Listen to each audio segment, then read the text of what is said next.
Abbe Large is an SVP with Lenox Advisors. She's been named to Forbes' top financial professionals. She's passionate about helping families navigate tough financial circumstances. Welcome to the show, Abbe. Thank you for having me, George. Yeah, Very excited to have you excited on to be here. for Yeah. sure. Tell us a little bit about your personal life, some more about your work, and why you do what you do. Gosh, okay.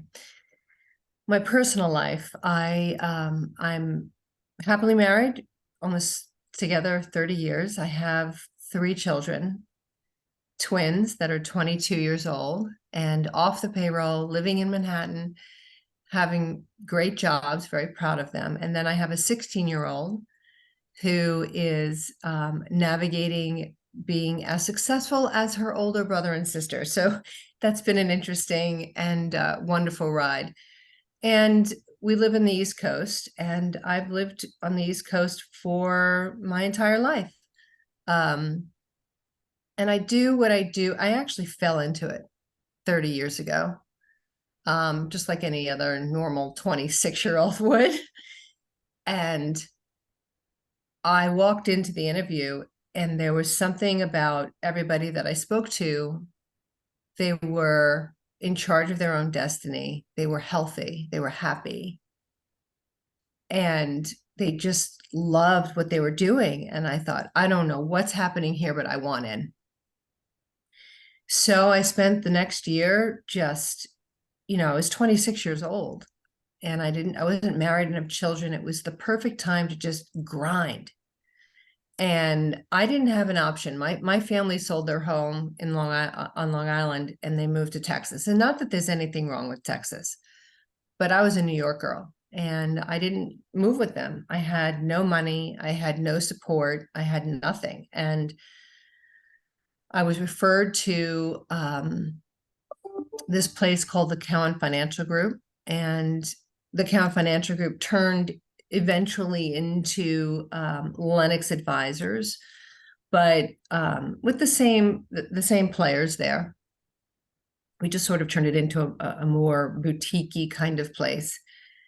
And when I first started there was a gentleman who got cancer, and he was ironically our disability specialist, right? So he would help and educate all the new producers on disability insurance, the importance of it, how to show it to people, etc. And this was my first year in the business, and I watched him wither. I watched him come to work every day with a cane and lose 100 pounds. And I watched his wife and him go through treatments and cling on to each other's love. And it just hit my core. And I just took off with this purpose of making sure that everybody protected their income because of an unforeseen illness or accident. It really hit me to the core, and it just became my why, like this passion, like everybody had to protect their income. And then as life took its course, years later, my father was diagnosed with pancreatic cancer. Hmm. And he was diagnosed and then died 3 months later. But in those 3 months, I got a real hard look at what my clients feel and go through. And money tears people apart. It can just tear families apart. And so when I experienced all the products that I show people, like disability insurance, long-term care insurance, life insurance, these were products that provide families tax-free dollars in the worst times of their life. And I did that for a long time, not really being in their shoes, but when I was in their shoes, and the drama that my family could have had we not known that, hey, you don't need to worry about the money traveling back and forth from New York to Texas. You don't need to worry about the money with the 24/7 aides and the care and all of these things. And, having that time with my dad and just realizing that the stress of the money was gone. And really all we focused on was love and family. And that time was invaluable to me. And it just hit a chord that I could never return back from, because I was in my client's shoes. And when you take the money conversation out of any family dynamic, that's powerful. And that's what I fight for. It's interesting when I speak to my clients now, I said, does your significant other, the person you love that you're living with, do they know my number? Do they know who I am? And I just had a client pass away recently, and the wife called me, hysterical crying, telling me the news. And she said, he made sure that you were the first person I called should something happen to him. Wow. He said, you take care of me. And that's exactly what I'm doing. Because I believe really strongly that my job starts after the product has been put in place. That's when my job really starts. And I feel really strongly about that. And I don't think many people do that in my craft, in my industry, to take that level of care, to be really genuine, and making sure that they understand what the feelings that are involved, the administration that goes into it, the people that they need to contact. All of these things are just, that's what I do. Like that's gives me much satisfaction that I'm the one that they call, that they know that I'm going to take care of them. And I think that that's important in our business. And I think that's my why, just hand-holding people. Well, I think it's really powerful. Do you think that your career would be what it's been if not for experiencing the sales development or the trainer getting sick early on? It's interesting you asked that. I think what it has allowed me to do is be unapologetic about how I feel. Because I know that I'm fighting to protect those kids in the house from dealing with what is about to happen. I'm the one that and they won't know me, right? My work, those kids, when they get older, they'll have no idea who I am, but they will know what I did. And that's lasting. That's effective. And knowing that I've had that impact in a family's life and the kid's life.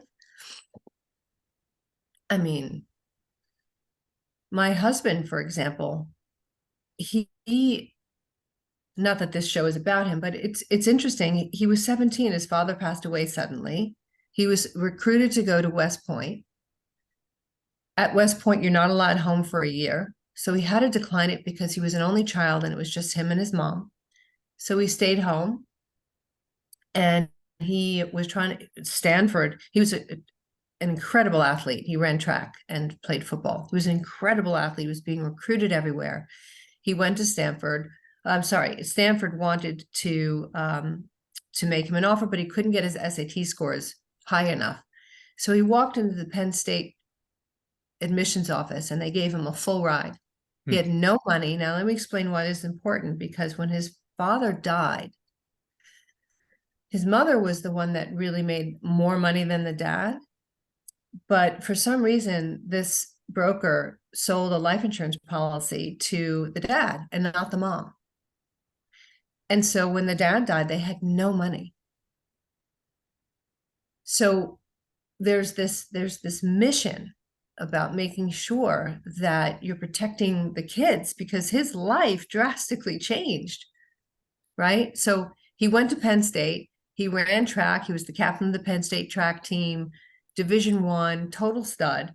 But at the same time, like, it's weird because if his father didn't pass, he wouldn't be where he is. He wouldn't have the family he has. So everything happens for a reason, clearly. But there's this mission, there's this purpose, there's this why of why this is so important. So we both have that passion to make sure that we're doing the right thing for these families so that they don't endure the same thing. So powerful. I remember when I started in the business, and I would be told by a lot of the older folks, like, you're not in the business until you deliver a death claim. Oh, yeah. And I don't know, do you think that you can manufacture that feeling or that unapologetic nature that you approach the business with? I think that comes with experience. It comes with real life hitting you in the eyes, throwing you against the wall, and you being in the shoes of your clients. It turns any recommendation you make to a client that much more powerful, because you know what the outcome is. They don't. I do. And I know what that feels like. And it sucks. So if you can take money out of the equation, that's the mission. Just take that money, because money, I'm sorry, but it is a wonderful tool to take the drama away from families, because money can ruin families in good ways and bad. I actually, I shouldn't say in good ways and bad, because there's no good way that it ruins a family. But my parents, my mother, my sister, they couldn't afford a lot of the things that we did for my dad. And the only reason why we were able to do it is because I knew that I was getting all the money back. Right. So I didn't mind spending all this money on travel and care, and it didn't matter, because I knew that I was getting the money back. So the money was just, it wasn't even a thought. It was just, do what you need to do to create an environment where there's love. And I think that makes a big difference with families. Is that attainable to everybody? Obviously, you need to be a grown up and have these kinds of conversations with somebody like you. But what about from a financial standpoint? Can any family afford this kind of protection? Sometimes yes, and sometimes no. And when it's no, then we have to really do a deep dive and figure out how we can solve for this. What other programs are out there? What can we do? It's interesting. I have a family member who's really didn't have a lot of money, but the wife was smart enough to realize that she should sign up for a long-term care policy that her work was offering her. And so she signed up, and I kid you not, had it not been for this long-term care policy, they would have completely depleted all of their assets. And the fact that they didn't gave them flexibility and options to do what they wanted to do with their lives, rather than being forced into a situation, which I think is really important. Because when you're sick and you're not doing well, the last thing you want to think about or stress about is the money. So money, I think it's a word that has so many definitions and feelings attached to it. So my job is to take that away.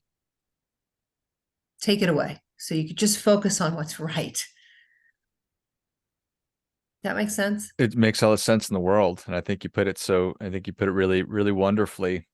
It Being able to remove money from the equation allows you to focus on what truly is important and what matters, and not having to make really, really tough decisions because you're so worried about what's the effect going to be, a year from now, 2 years from now. Is this going to bankrupt us? And these are very real concerns and very real feelings. So to be able to take that off the table is everything. Yeah, I think back to your question about the experiences that I had and being unapologetic, I think there's a certain level of authenticity in my voice, in my delivery, because I've actually been through it. And I think, and by the way, if people haven't been through it, someone else has. Mm-hmm. And if you have an empathetic bone in your body and you listen to the story, then you can take that story. But I think it's a tragedy to see a GoFundMe page. I hate when I see a GoFundMe page because it means that they didn't prepare, right? So I think preparing for these financial devastations is the utmost important. Before anything else, I think it's really important. And so that's what I fight for every day. Your advice to people who are listening, they're like, oh, wow, everything that Abby said resonates with me. You just rip off the Band-Aid and have the conversation. Do you think about it? That's a great question. I think like you, a lot of my conversations are just, I'm a deep listener. And I'd rather ask questions and listen rather than talk. I just, I don't take notes. I'm like locked in. I have my assistant on my call so that she could take the notes because I want to be locked in to really getting under the hood and having a connection with someone so that they trust me and they know that I'm doing what's in their best interest, not mine. I mean, I work for free a lot. Mm-hmm. I do, like people call and I'm not getting paid to do a lot of things, servicing contracts and servicing and answering questions and holding widows' hands and holding people's hands and taking them through the claims process. I don't know a lot of people that do that, but I feel like that is absolutely part of my job. And that's why this person bought this product because I made them a promise that I would be there for them. When I say it's your significant other person that's living with you, do they know my number? Do they know me? Do they know if something happens to call me? And they're like, no, I never thought to ask. It's like, yes, I'm the person. And so it was really, it was full circle when this widow called me. I was literally her first call. That gave me a lot of responsibility Mm-hmm. What you to, want. to carry through what my client knew that I would carry through. Mm-hmm. So I think that's meaningful work. Some could say it's some of the most meaningful work. I think so. Yeah, I I love think it. so. I think so. Yeah. Well, Abby, thank you so much for coming on. Where can people learn more about you? How can they engage with you? Gosh, has it been 20 minutes already? It it does. Felt like I could speak to you for another hour. They can reach me at my website, which is lenoxadvisors.com, LENOXADVISORS.com. Just put my name in the search bar and you'll find me. You can find me on LinkedIn. And you could also just email me at alarge@lenoxadvisors.com. Excellent. Well, if you enjoyed as much as I did, show Abby your appreciation and share today's show with a friend who also appreciates good ideas. Go to lenoxadvisors.com. That's LENOX Advisors, ADVISORS.com. And then search for Abby. It's ABBE, Large. And then you can find her on LinkedIn and also shoot her an email directly. Thanks again, Yes. Abby. Thank you. Thank you, George. Until next time, remember, do your part by doing your best.